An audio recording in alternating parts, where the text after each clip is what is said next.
Kamusta mga anime lovers? Ang anime na ito ay may pamagat na Vermile in Gold. At ito ang pang-apat at last part sa series na ito. Bago magsimula ay mag-like and subscribe ka muna Lodi para muamwa chup chup. Habang nagpapahinga ay narinig ni Vermile sa mga dumadaan na napakahirap ng exam ngayon pero tiwala ito na kayang makapasa ng kanyang master na si Alto sa bronze exam. Nakita ni Alto na natutulog sa gitna ng bronze exam ang kanyang katabi na hindi niya alam na isa palang platinum rank mage. Nagising na si Lowlight pero wala na itong sapat na oras kaya naisip ni Alto na babagsak na ito pero mabilis niyang tinapos ang exam. Mamaya pa ay dumating ang isang guro dahil nakita nito ang estudyanteng pinatay ni Lowlight kaya pinalabas na nito ang kanyang familiar na kamukha ni Grok. Tinanong ni Alto kung sino siya at sumagot si Lowlight na siya daw ay ang Little Demon Master. Dumating si First Lieutenant Mackenzie para kalabanin si Lowlight pero pinisa lang siya na parang ipis ng familiar ni Lowlight. Dumating si Colonel Feranx at iniligtas niya si Mackenzie. Dumating din si Vermile galing sa bintana at binanatan si Lowlight pero hindi ito umubra at saka nasiyahan palalo ang baliw na villain.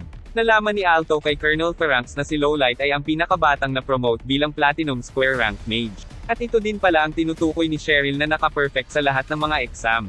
Nagpalabas ng malaking magic staff si Lowlight at nagkaroon ng baril ang kanyang familiar. Darating sana ang mga backup ng Colonel pero hindi sila makapasok dahil ginamitan sila ng mahika ni Heliodor na kakampi ni Lowlight. Samantala pinagtutulungan nila Vermile, Alto at Feranx si Lowlight pero malakas talaga ang Platinum Square Magician dahil natatalo pa rin sila nito kahit mag-isa lang. Nasira na ang gusali sa lakas ni Lowlight at nahuli nito si Vermile kaya nagalit si Alto at nag-ilaw ang tatak ng kanilang contract saka siya nagkaroon ng malakas na kapangyarihan na Silver Mana. Nagawa ni Alto na mabasag ang batong familiar ni Lowlight kaya nakawala si Vermile. At nang subukan ni Lowlight na pakilusin ulit ang batong familiar ay pinapatumba lang ito ni Alto kaya nagulat ang Platinum Square Mage. At saka nag-super science na babanatan niya si Lowlight pero tinusok siya ng knight na pinalabas nito kaya nasaktan din si Vermile. Sinabi nito ang maitim na balak kay Alto na balak nitong sirain ang mundo.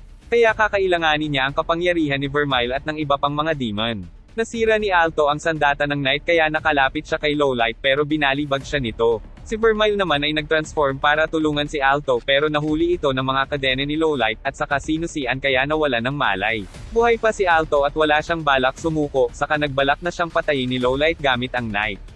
Hinira siya ng knight pero nasangga niya ito gamit ang libro na pinanggalingan ni Vermile kaya nagulat si Lowlight. Bumukas ang libro at lumabas ang isang babaeng parang isang hologram na nakita niya sa panaginip. At nagpakilala ang babae na siya daw ang Mage of Beginnings. At siya rin ang nagkulong kay Vermile sa libro kaya nagalit din si Alto sa kanya pero nilinaw ng babae na request daw ito ni Vermile. Lumapit ito kay Vermile at ginamitan ng mahika, sabay tinanong si Alto kung tanggap daw ba niya si Vermile kahit na ito daw ay kilala na pinakamalakas na demonyo at sumagot naman si Alto na tanggap niya ang chicks na demon. Nainip naman si Lowlight kaya tinira niya sila Alto pero nag-teleport sila sa loob ng memorya ni Vermile na gusto niyang kalimutan. Ang lugar daw na ito ay nakahiwalay sa oras ng tunay na mundo kaya naman ang oras na lumilipas doon ay baliwala lang kumpara sa oras sa Earth. Binalaan ng mage si Alto na kung hindi niya maliligtas si Vermile ay hindi na siya makakaalis sa lugar na iyon. Ang memoryang ito ni Vermile ay nangyari 550 years na ang nakakalipas at nakita nila ang batang Vermile nakatira sa isang bahay ampunan pero masayang masaya ito sa piling ng kanyang tinuturing na pamilya. Alam ng sister na nag-aalaga sa kanya na isa siyang demon pero sa kabila nito ay tinuturing pa rin siya nitong sariling kadugo. Isang araw ay binabato ng mga bata si Vermile dahil nalaman nilang isa siyang demon. Dumating si Miel kaya nagtakbuhan ang mga bata at nang makita ang sungay ni Vermile ay nagulat din ito pero tinanggap pa rin siya bilang kapatid.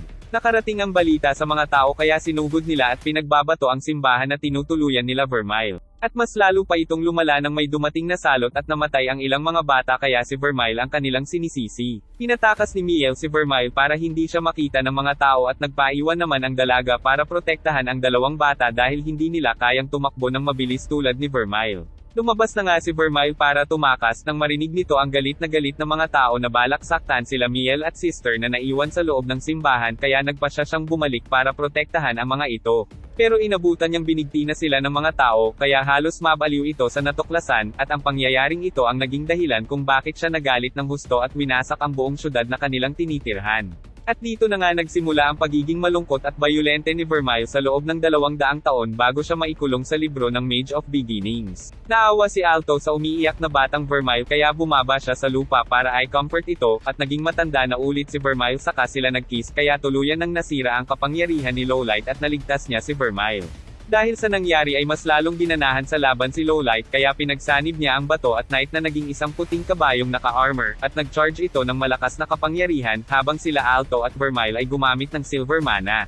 Tinira sila ni Lowlight at saka nagcast ang dalawa at nagpakawalan ng napakalaking yelo. Napakatindi ng labanan ng kapangyarihan ng magkabilang panig pero natalo si Lowlight at nawasak ang alaga nito, kaya naman gusto ng lumaban ng seryoso ni Lowlight pero biglang dumating si Heliodor at sinasabing kailangan na daw nilang umalis dahil wala na silang oras. Napilitang sumunod si Lowlight at sinabing ituloy na lang daw nila ang laban nila Alto at Vermile sa hinaharap. Bigla namang lumitaw ang Mage of Beginnings at nakilala ni Vermile na ang pangalan pala nito ay Fatima. Sinabi nitong alagaan daw ni Alto si Vermile dahil siya daw ay matalik nitong kaibigan, at saka nagpaalam at bumalik na sa dati ang paligid at ang nasirang gusali. Mamaya pa ay nakapasok na sa silid si Lilia na agad namang yamakap sa ating bida.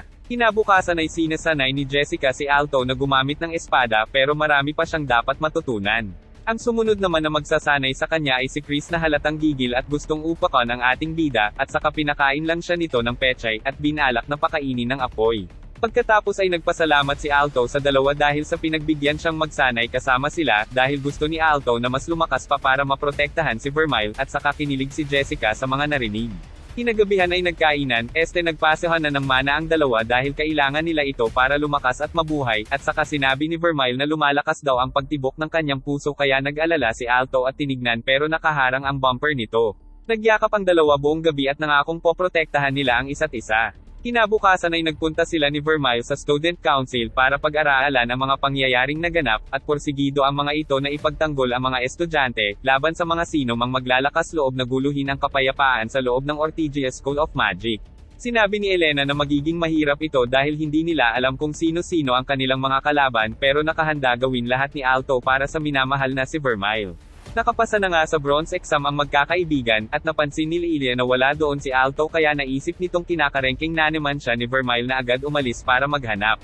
Sa sulok ng school ay nagpapasahan ulit ng mana ang dalawa, at ayaw magpaawat ni Vermile, kinorner siya nito sa lupa at may binabalak na masama kay Alto, saka nag-kiss. At dito na nga nagtatapos ang series na ito mga Lodi.